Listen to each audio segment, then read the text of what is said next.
Alice in Wonderland, Lewis Carroll. Alice Adventures in Wonderland by Lewis Carroll. Chapter 1.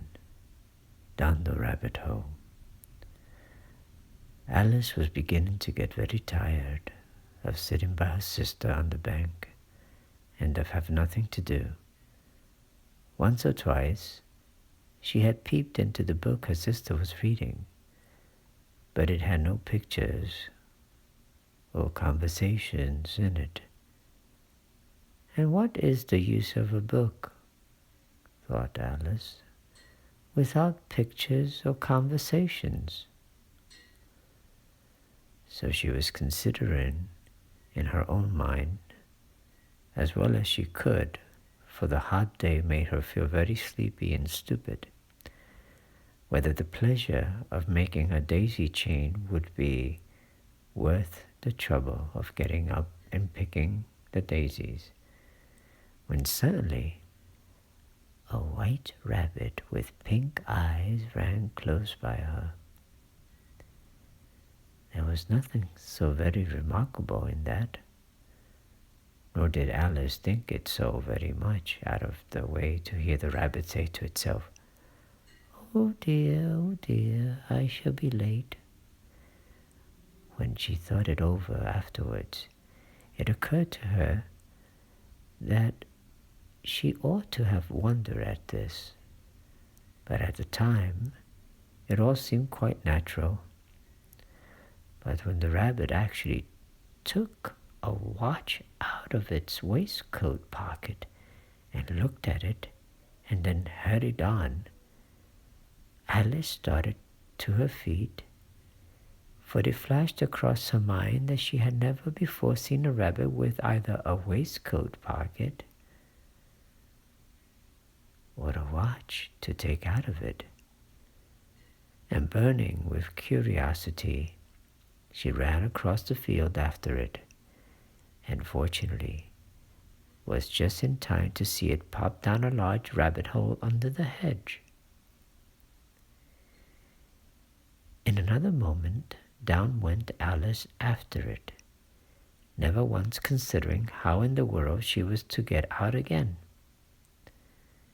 The rabbit hole went straight on like a tunnel for some time, and then dipped suddenly down, so suddenly that Alice had not a moment to think about stopping herself before she found herself falling down a very deep well. Either the well was very deep, or she fell very slowly, for she had plenty of time as she went down to look about her and to wonder what was going to happen next. First, she tried to look down and make out what she was coming to, but it was too dark to see anything. Then suddenly,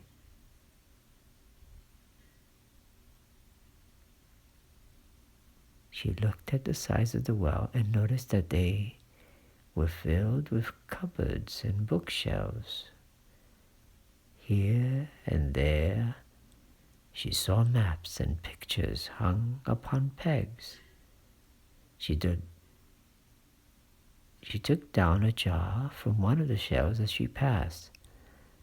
It was labeled Orange Marmalade. But to her great disappointment, it was empty. She did not like to drop the jar for fear of killing somebody underneath, so managed to put it into one of the cupboards as she fell past it. Well, thought Alice to herself, after such a fall as this, I shall think nothing of tumbling downstairs. How brave! They'll all think me at home. Why, I wouldn't say anything about it even if I fell off the top of the house, which was very likely true. Down, down, down. Would the fall never come to an end? I wonder how many miles have fallen by this time, she said aloud. I must be getting somewhere near the center of the earth. Let me see. That would be 4,000 miles down, I think. For you see, Alice had learned several things of this sort in her lessons in the schoolroom, and though this was not a very good opportunity for showing off her knowledge, as there was no one to listen to her, still it was good practice to say it over. Yes, that's about the right distance. But then I wonder what latitude or longitude I've got to. Alice had no idea what latitude was, or longitude either, but thought they were nice grand words to say. Presently, she began again. I wonder if I shall fall right through the earth. How funny it'll seem to come out among the people that walk with their heads downward. The antipathies, I think. She was rather glad there was no one listening this time, as it didn't sound at all the right word. But I shall have to ask them what the name of the country is, you know. Please, ma'am, is this New Zealand or Australia? And she tried to curtsy as she spoke. Fancy curtsying as you're falling through the air.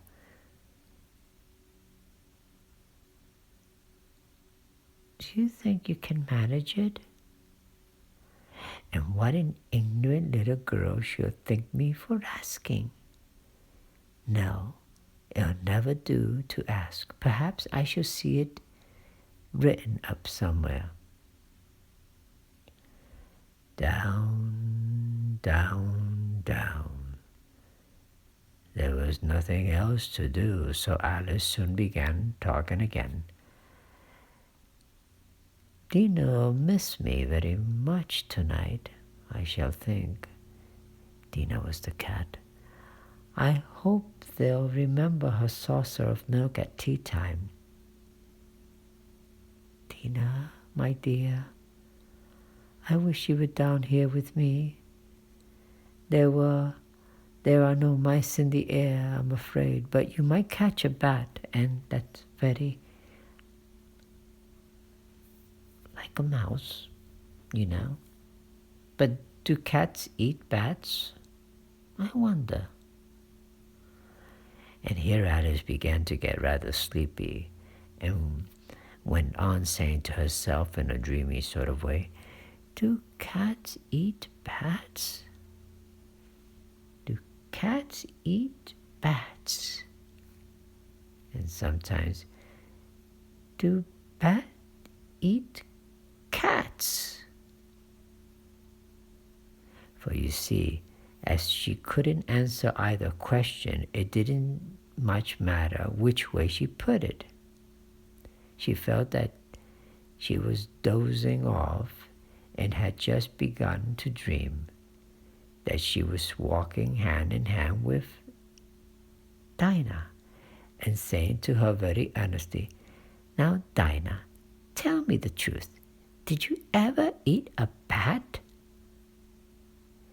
When suddenly, thump, thump, down she came upon a heap of sticks and dry leaves, and the fall was over. Alice was not a bit hurt, and she jumped up on her to her feet in a moment. She looked up, but it was all dark overhead. Before her was another long passage, and the white rabbit was still in sight, hurrying down it. There was not a moment to be lost. Away went Alice like the wind, and was just in time to hear it say, as it turned the corner, "Oh, my ears and whiskers, how late it's getting." She was close behind. She was close behind it when she turned the corner, but the rabbit was no longer to be seen. She found herself in a long, low hall, which was lit up by a row of lamps hanging from the roof. There were doors all around the hall, but they were all locked. And when Alice had been all the way down one side and up the other, trying every door, she walked sadly down the middle, wondering how she was ever to get out again. Suddenly, she came upon a little three-legged table, all made of solid glass. There was nothing on it except a tiny golden key, and Alice's first thought was that it might belong to one of the doors of the hall. But, alas, either the locks were too large or the key was too small. But at any rate, it would not open any of them. However, on the second time round, she came upon a low curtain she had not noticed before, and behind it was a little door about 15 inches high. She tried the little golden key in the lock, and to her great delight, it fitted. Alice opened the door and found that it led into a small passage, not much larger than a rat hole. She knelt down and looked along the passage into the loveliest garden you ever saw. How she longed to get out of that dark hall and wander about among those beds of bright flowers and those cool fountains, but she could not even get her head through the doorway. And even if my head would go through, thought Alice, it would be of very little use without my shoulders. Oh, how I wish I could shut up like a telescope.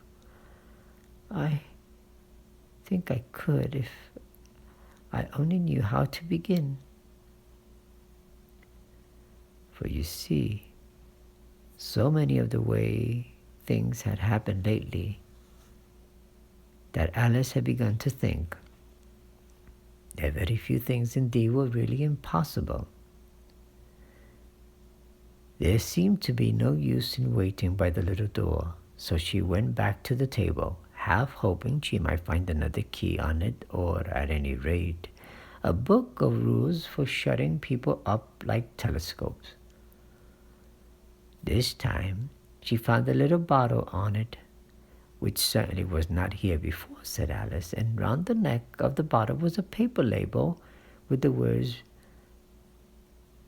"Drink me," beautifully printed on it in large letters.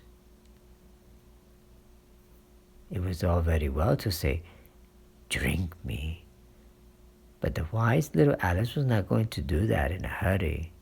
"No, I'll look first," she said, "and see whether it's marked poison or not." For she had read several nice little histories about children who had got burned and eaten up by wild beasts and other unpleasant things, all because they would not remember the simple rules their friends had taught them, such as that a red-hot poker will burn you if you hold it too long, and if you cut your finger very deeply with a knife, it usually bleeds. And she had never forgotten that. If you drink much from a bottle marked poison, it is almost certain to disagree with you, sooner or later. However, this bottle was not marked poison, so Alice ventured to taste it, and finding it very nice. And it had, in fact, a sort of mixed flavor of cherry tart, custard, pineapple, roast turkey, toffee, and hot butter toast. She very soon finished it off. "What a curious feeling," said Alice. "I must be shutting up like a telescope." And so it was indeed. She was now only 10 inches high, and her face brightened up at the thought that she was now the right size for going through the little door into that lovely garden. First, however, she waited for a few minutes to see if she was going to shrink any further. She felt a little nervous about this, for it might end, said Alice to herself, "in my going out altogether like a candle. I wonder what I should be like then." And she tried to fancy what the flame of a candle is like after the candle is blown out, for she could not remember ever having seen such a thing. After a while, finding that nothing more happened, she decided to go into the garden at once. But alas for poor Alice!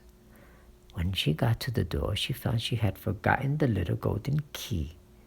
And when she went back to the table for it, she found she could not possibly reach it. She could see it quite plainly through the glass, and she tried her best to climb up one of the legs of the table, but it was too slippery. And when she had tired herself out with trying, the poor little thing sat down and cried. "Come, there's no use in crying like that," said Alice to herself rather sharply. "I advise you to leave off this minute." She generally gave herself very good advice, though she very seldom followed it. And sometimes she scolded herself so severely as to bring tears into her eyes. And once she'd remember trying to box her own ears for having cheated herself in a game of croquet she was playing against herself. For this curious child was very fond of pretending to be two people. "But it's no use now," thought poor Alice, "to pretend to be two people. Why, there's hardly enough of me left to make one respectable person."